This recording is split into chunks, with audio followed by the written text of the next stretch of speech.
the iOS architecture for the iPhone and iPad. The overall iOS architecture, including the SDK, which is Software Development Kit, this consists of 4 distinctive layers and a kernel. The Cocoa Touch layer on top, the Media Service layer, then the Core Services layer, and the Core OS layer. These 4 are what the iOS architecture is built upon, and at the bottom, you have kernel and device drivers. Looking at the architecture, it looks like this. And there are subcomponents that make the functionality work in each layer. Looking at the top one, the Cocoa Touch layer, this includes the UI kit. The top layer of the iOS architecture is the Cocoa Touch layer, and it includes the framework for the user interface kit, the UI kit. This defines the basic application infrastructure and provides core functionality such as multitasking and touch-based input. It provides many high-level features such as auto layout and gesture recognizer, and document support and printing. This is primarily written in Object-C, where some of the contents include the UI kit framework, the map kit framework, push notification service, message UI framework, and address book UI framework, game kit framework, event kit UI framework, accounts framework, and social framework. The next layer is the media layer. And here you can see various functions for graphics support, audio and video support are included in here. Looking at the media layer, this is what provides iOS with all the functionalities to support audio, video, animation, and graphics. The core video framework and the core text framework are included. In addition, the image I/O framework and a sets library framework are also included. The core graphics framework and the core image framework are also included. Then there's the Quartz core framework as well. More on contents include the GL Kit framework and the OpenGL ES framework. What does that mean? Well, the GL stands for Graphics Library. It is a library where a lot of the graphics processing functions are all included. Then the OpenGL ES stands for Embedded Systems.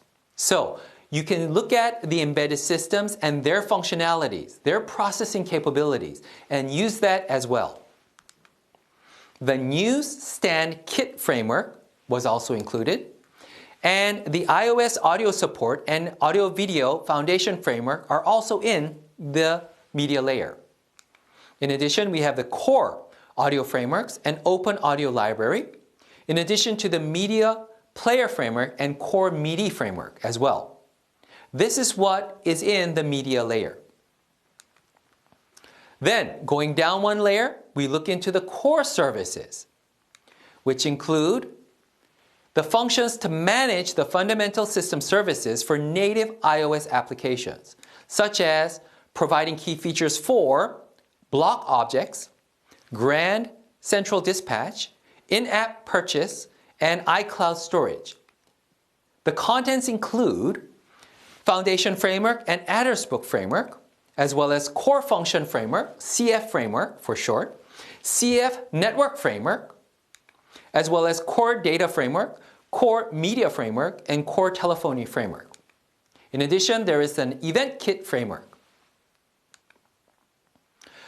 The lowest layer of the iOS architecture is the Core OS, and that has the following functions, in which it provides processing and interfacing and security support for the iOS and its overall applications, where it encapsulates the kernel environment and low-level Unix interfaces. The contents include Accelerate Framework, External Access Framework, Security Framework, and System. Then we have the kernel and device drivers.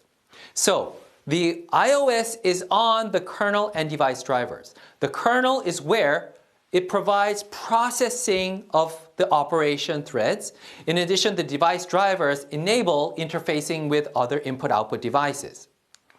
Looking into the details, this is the lowest layer of the iOS architecture. And in some places, they do not include it in the iOS architecture, having the iOS architecture above, and this is the kernel and device drivers layer separate. So it's based on how you see the iOS architecture. Sometimes the kernel and device drivers layer is included, and sometimes they will not. It is formed of the kernel and device drivers, and the kernel environment is built on top of the Mach 3.0. This is a microkernel technology. What does this mean? Well, the kernel has a full stack of processing firmware that is used.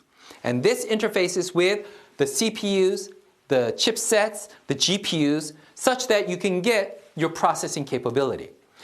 What we mean by a microkernel technology is that this is reduced to make it compact and fast. And that is what this is doing right here. The kernel and device drivers layer provides high-performance networking facilities as well. And that is because it includes device driver capability. It supports multiple integrated file systems. And contents-wise, it includes the BSD file system, the Mach microkernel technology, and networking. And this is what is included in the iOS architecture. And each layer has unique functionalities that were added that enable the iOS evolution to evolve into its current form.